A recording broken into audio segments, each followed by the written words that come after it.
The Interfaith Council have advised each congregation to formulate a COVID-19 response team to help regulate and oversee the guidelines given by the government in the phased opening of worship areas. Worship places are required to clean and disinfect after every service, with special sanitization measures taken for those presiding in public worship. Now, to help us have this conversation and also understand what the future of religious institutions is, I am joined in studio by Sheikh Ibrahim Lithome. He is a religious leader and also a lawyer by profession. Even as we go through the season, that is the pandemic, we are asking the question, how are you doing? Away from church, you as Sheikh Lithome, how are you coping with the season?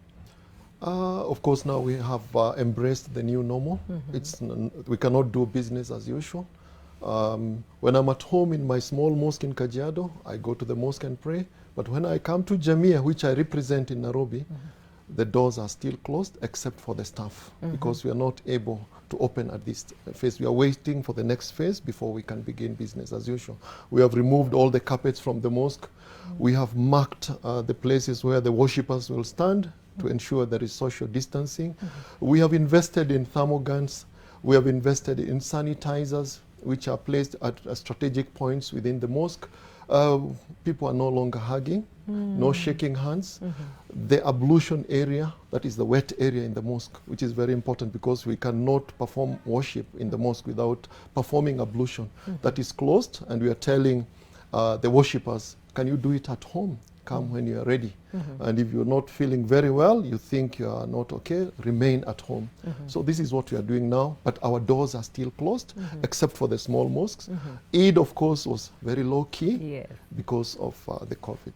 Okay. Yeah. And speaking of Eid, what are the things you miss about when things were just normal?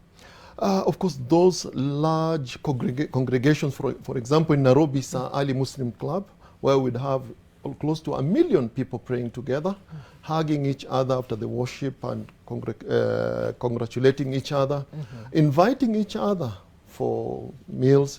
We share meals together. Of course, we had to advise people no visiting each other. If you have to share a meal, can you package it nicely and send it to the other house? Because you invite them, you don't know what they are bringing in. Of course, that's very far away from the norm. That has not been the normal practice on this day.